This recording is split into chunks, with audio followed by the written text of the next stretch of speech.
Alright, so learning objectives 5 and 6, I have one slide to show you for these learning objectives. How much energy is produced in each of these stages and where do they take place? And how are they used in the electron transport chain? So, this one slide has a lot of information on it. Here we can see glycolysis happening in the cytosol, or the cytoplasm. Remember, the whole pyruvate oxidation exercise is to get you into the mitochondrion. That's where the rest of this process takes place, inside the mitochondrion. Passing into the mitochondrion is the process of pyruvate oxidation. We enter the citric acid cycle. We have oxidative phosphorylation to produce to drive ATP synthase. We get a little bit of ATP from glycolysis. We net 2 ATP. Remember that we produce 4, but we had to pay in 2. So we say we get 2 from glycolysis per molecule of glucose. We're going to get 2 ATP from the citric acid cycle because we spin the cycle twice. But then look over here. Look at oxidative phosphorylation. How much ATP are we getting from port chain? It's a lot. It's a lot more than the 4 that we got over here.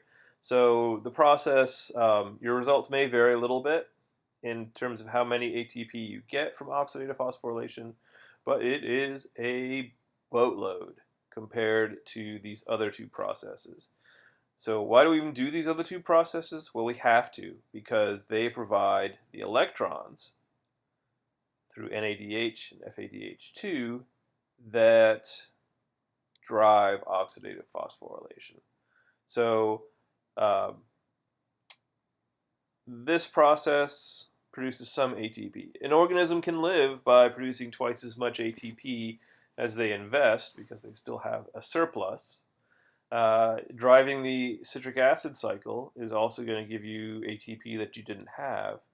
But then imagine that instead of just getting a 2-for-1 deal, I gave you $1, and the next day I got back 28. That's a pretty good deal. I would take that all the time, and I would try and skip these guys, except I can't. So oxidative phosphorylation in the mitochondria. Remember, eukaryotes have mitochondria. Eukaryotes also happen to have large multicellular organisms and larger cells than bacteria. And a big part of the reason that we can do that is because we have the energy for it. We have ATP as a resource to produce things like intercellular joining and coordination between cells. Thank you, mitochondria, for providing all that power that enables us to do things that single-celled organisms just can't do. So we say everything. Okay, where do the stages take place in the cell? Yep. How much energy is produced? Yep. The products of glycolysis in the Krebs cycle, those electrons are used in the electron transport chain. Okay, so that's 5 and 6.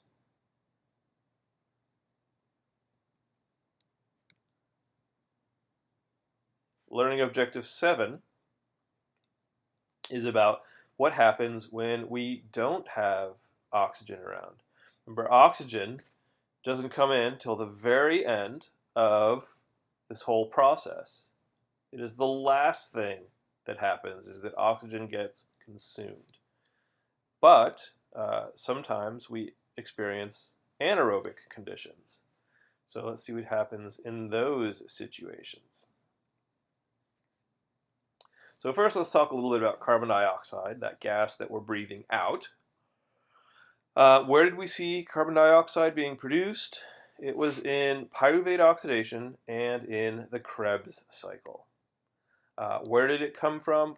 Ultimately, it came from the glucose in our food. And the carbon that's in glucose has these bonds with different atoms, hydrogen and oxygen.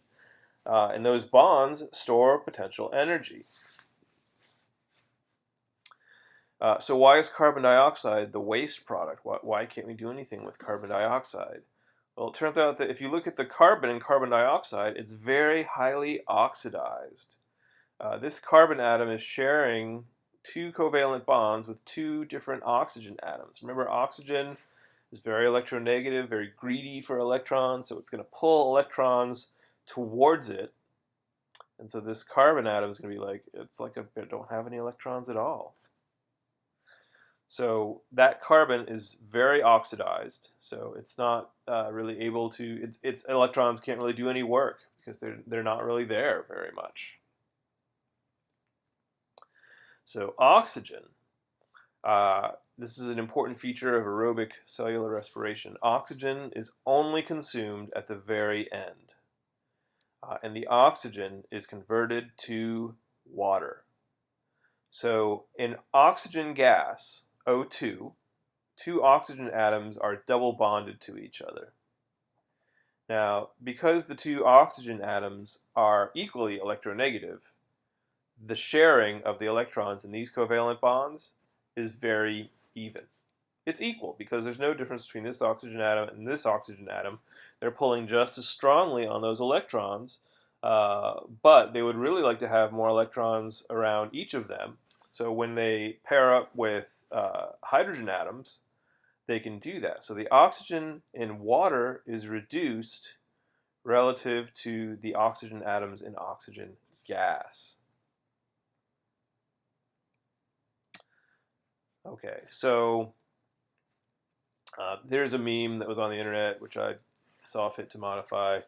Someone said, I've had a horribly busy day converting oxygen to carbon dioxide, because they don't understand how cellular respiration works, which, you know, that's the huge. Most people don't know this. Now you're in an exclusive club of people who knows that oxygen actually doesn't get converted to carbon dioxide. Oxygen gets converted to water, because cellular respiration does not work that way. So what happens if we don't have oxygen around? Is there life without oxygen? The answer is yes. We call that anaerobic respiration. And there's a number of bacteria that are poisoned by oxygen. They can't function in the presence of oxygen. Many have pretty much a very similar process going on, only at the end, they don't use oxygen to accept those tired electrons. They use something like sulfate. This is a sulfate ion, and it will accept those electrons, but it's not as electronegative. It doesn't like its electrons as tired, so the electrons can't do as much work, and they can't produce as much ATP. And bacteria, there are a number of different electron acceptors other than oxygen, like iron. For example, uranium. There's a bacterium that uses uranium for an electron acceptor. But this is something that only bacteria can do, which is use that electron transport chain with some electron acceptor other than oxygen to produce ATP. But eukaryotes, we can't do that. We don't have other electron acceptors. So when we have an oxygen deficit or a low oxygen situation, we use a process called fermentation. And why do I have a picture of bread here? Because it turns out we use fermentation to bake our bread. Okay, so fermentation is basically just glycolysis plus some reactions that are used just to regenerate NAD+, to produce empty electron buses that can be reused by glycolysis. So two very common types of fermentation are alcohol fermentation and lactic acid fermentation. There are others, but we don't need to concern ourselves with those others. So yeast, like we put into bread, which we also use to brew beer, takes that pyruvate from the end of glycolysis, it's going to release some carbon dioxide, and that's what makes the bubbles in bread happen, makes it rise, is that carbon dioxide gas. That's going to produce a molecule called acetaldehyde. It's a 2-carbon molecule. But the real problem in oxygen deficit is that where do those electrons go? They can't go to electron camp if there's no oxygen, because you can't just have a bunch of oxygens accumulating, or I'm sorry, you can't have a bunch of electrons accumulating in the matrix of the mitochondria, and that just doesn't work. So we got to find a place to get those electrons off the electron bus. So we just put them in alcohol fermentation.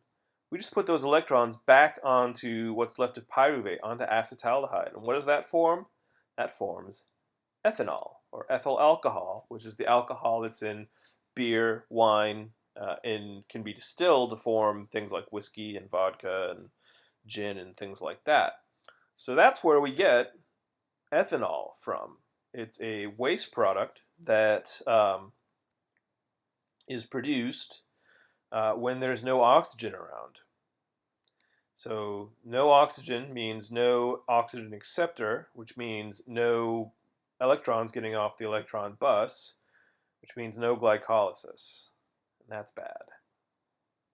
Okay, so in our cells, excuse me. So in our cells, we don't produce alcohol in this way in our muscles and in our cells. But we do have a way to cope with temporary oxygen deficit. We have a different type of fermentation that goes on. So we take pyruvate, and rather than releasing carbon dioxide, we just put those electrons right back onto pyruvate and produce a molecule called lactate, or lactic acid. Lactate has no proton up here. If we put the proton on there, it would be lactic acid. So this is what happens to our muscles if we exercise anaerobically. It used to be thought that lactic acid accumulation was what caused muscle soreness, and now we know that that's not really true. But this is a process that will occur if you have a situation where you don't have a lot of oxygen on hand. So what does it achieve? Well, we as humans use fermentation to do things like bake bread, brew beer, and a lot of cultures around the world have used fermentation to produce foods like kimchi, sauerkraut. Different types of cheeses get their unique flavors from fermentation. But those organisms, we don't think that they just evolved that to please us. But for the organisms themselves, the purpose of fermentation is that it keeps glycolysis going, and that produces at least some ATP. If you don't have oxygen around to make the oxidative phosphorylation happen and produce boatloads of ATP, if you don't have any ATP around, what's going to happen to you? Well, let's follow up. Why do we ferment? If the NADH buses are all full, no more electrons can get on, which means no more electron camp.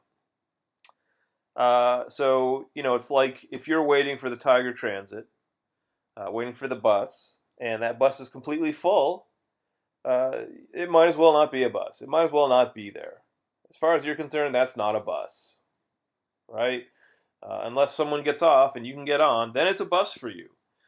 Same thing with the electrons. If you can't get the electrons off the bus, that means no more glycolysis. So no more NAD plus means no more buses and no more glycolysis. And what happens if there's no more glycolysis? No more ATP means equilibrium. All of your chemical processes are going to go to equilibrium, and that means you die.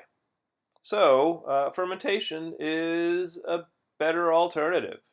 It's a way of preventing your metabolic processes from going to equilibrium and keeping you alive. But our cells are really, really used to having lots and lots of ATP around. They're used to having oxidative phosphorylation, producing just loads and loads and loads of ATP. So we can't sustain fermentation for prolonged periods of time. You can't just sit there and ferment indefinitely. You can't hold your breath indefinitely. You're going to have to start breathing that oxygen and getting your electron transport chains going, producing lots of ATP to help you to run and jump and think and play and all the things that you like to do in an ocean of oxygen. Okay, so that is the last of our objectives for Chapter 7. The next chapter we're going to talk about photosynthesis, but for now let's review these learning objectives, make sure that we know what's going on, and next stop will be photosynthesis.